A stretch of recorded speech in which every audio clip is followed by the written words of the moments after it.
We have officially reached the semifinals of the WWE King and Queen of the Ring tournament. It's time to make my predictions. And we're going to start out with the Queen of the Ring side of things. So on Raw, we have Io Sky versus Lyra Valkyria, and on SmackDown, we have Nia Jax versus Bianca Belair. In terms of Io Sky versus Lyra Valkyria, I think they're going to have an absolute banger of a match because that's all we've been getting from the women, especially on the Raw side of this tournament. But unfortunately for Lyra Valkyria, kind of like a lot of the other Young Bucks that have been in the tournament, they're going to showcase their skills, but they're not going to be able to get all the way. We've seen that with Ilya Dragunov, with Carmelo Hayes, with Tiffany Stratton, and I think we're going to see the same here for Lyra Valkyria as she takes a loss to Io Sky. Now, this could definitely be a very clean win for Io Sky. She's a believable loss for Lyra. She's a great wrestler, and the other losses for a lot of these guys, like Melo, like Ilya, and like Tiffany, were all clean losses. It was just a showcase of winning and losing. So give me Io Sky on the Raw side of things. Then moving over to SmackDown is where it gets interesting. We have Nia Jax, who won off of a disqualification because Jade Cargill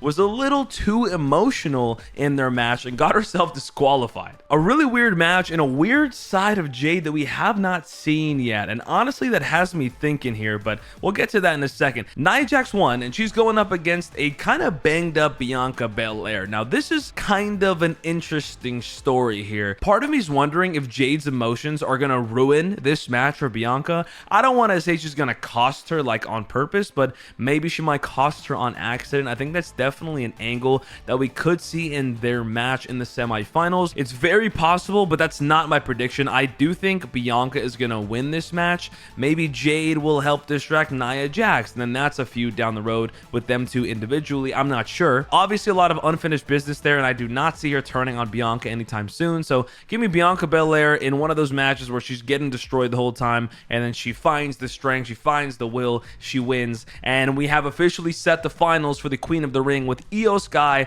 versus Bianca Belair. Now, there's a lot of history there. Damage Control and Bianca Belair are not friends, so that's going to get spicy, but it's going to be a great match between Io Sky and Bianca Belair, who can absolutely wrestle their butts off, and that takes us to the final decision here. And let me just give a case for Io Sky. I think since she lost the championship, she's kind of been off air a few times, not really talked about, not really seen as this main star that she really is. Now, winning the Queen of the Ring could be huge for her and could be huge for Damage Control as they look to regain their strength without any championships in the faction. I don't see them breaking up anytime soon, and they lost Asuka for a unknown amount of time, so having Io win is definitely possible, and I could see that happening. Now, in terms of Bianca, her winning would be awesome and super believable. She was the #1 overall pick, we get that, but I think that might create some tension with Jade Cargill, which is an interesting storyline, and honestly, potentially a more interesting storyline than anything,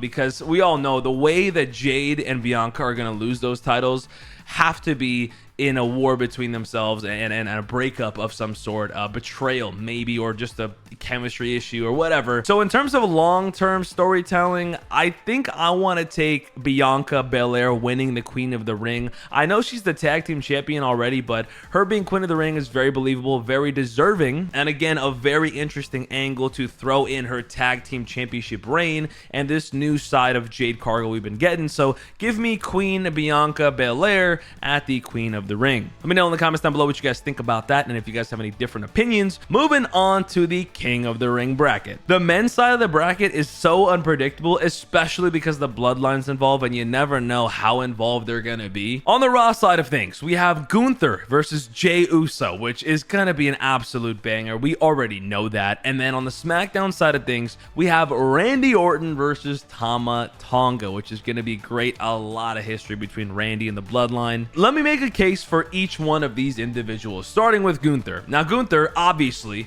has already moved past the Intercontinental Championship. He's bigger than that. He elevated that to a crazy level. He did incredible with that. He's on to bigger things, and he obviously is the clear favorite in the entire King of the Ring tournament. Him winning makes all the sense in the world. We get that. Jey Uso is the hottest wrestler in the WWE. I think he's hotter than Cody Rhodes. Am I wrong about that? Potentially, but that's my opinion, and honestly, I'm going to go with that for now. He needs a win. I'm tired of seeing Jey Uso lose and lose and lose in these big moments. Randy Orton deserves to win the King of the Ring so he can add that to his Hall of Fame resume and just prove even more how great he is. I think that would be incredible. I would love to see him have that, but unfortunately, I just don't think that's in the cards for Randy. I would love that. I'd be the most happy person if that happened, but I just don't see him winning out of any of these four guys, and that's saying something because I love Randy. That brings us to Tama Tonga, where I mean, man, he's got the bloodline on his side, so it's never gonna be clean with them. And listen, hate it or love it, the bloodline has to be strong, and they're gonna get some wins that quote unquote might be too much, like his win versus LA Knight. I thought he won way too clean. Like, yeah, there was a little bit of a distraction, but not enough to beat LA Knight like that. But again, the bloodline needs to be strong for the impending doom of Roman Reigns when he comes back, and also that whole bloodline saga with The Rock and all that. So Tama Tonga winning is possible. You know, we would hate it, but it's possible. Now let's talk about the winner. I'm not going to pick one winner from each side. I'm going to say that there are two scenarios here. There is no in between. I'll tell you right now, we're not getting Gunther and Tama Tonga. Not happening. And I don't see Jey Uso versus Randy Orton. So in my eyes, the only two possible scenarios are Gunther versus Randy Orton or Jey Uso versus Tama Tonga. Now, there's a lot of problems there. Do I see Gunther losing to Jey Uso? It's possible. It's a believable win for sure. I would love to see that from Jey. But Gunther doesn't lose, and they are building him up to be this absolute beast, this absolute menace in the WWE right now, and having him lose this early in the bracket would be kind of weird. But if anybody, him losing to Jey Uso is, I guess, okay. I personally cannot stand to see Jey Uso lose another match, so I don't want him to lose.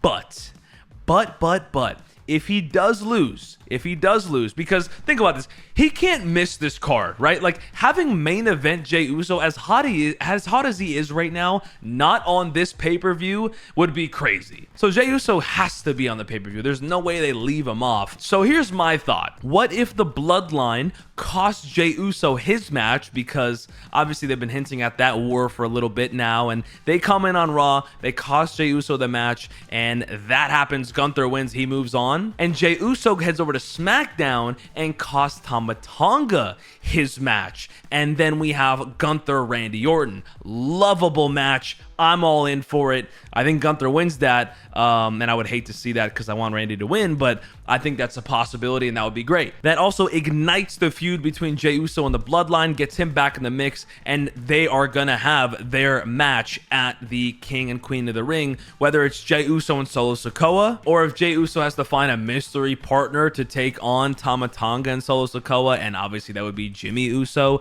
Whether that happens, that's a possibility. That would be awesome. I'm all in for that. Or Gunther just beats Jey Uso clean, which is very believable. And maybe Randy Orton is going against Tama Tonga. The Bloodline intervenes, and Jey Uso intersects in that match and says, "No. I've been watching from afar. I don't have a spot in the card. Let me get in this beef." And then they still have their match. That happens at King and Queen of the Ring. Like, that whole setup can still happen, and it could still be Randy Orton and Gunther at King of the Ring. I believe that is the possible scenario there. My final prediction. I think it's Gunther versus Randy Orton. How it happens, I'm not too sure. And at the end of the day, Gunther should win that match as well, as much as it hurts me to say. I would love for Randy to win. He's the king of the ring. He's not the ring general anymore. He's the king of the ring, and he's on to better things down the road. Let me know in the comments what you guys think about that. There's so many different ways these matches could go, which is so awesome. I love that about wrestling. Very curious to see what you guys think. Who do you think is going to be the king of the ring? Who do you think is going to be the queen of the ring? We'll find out soon.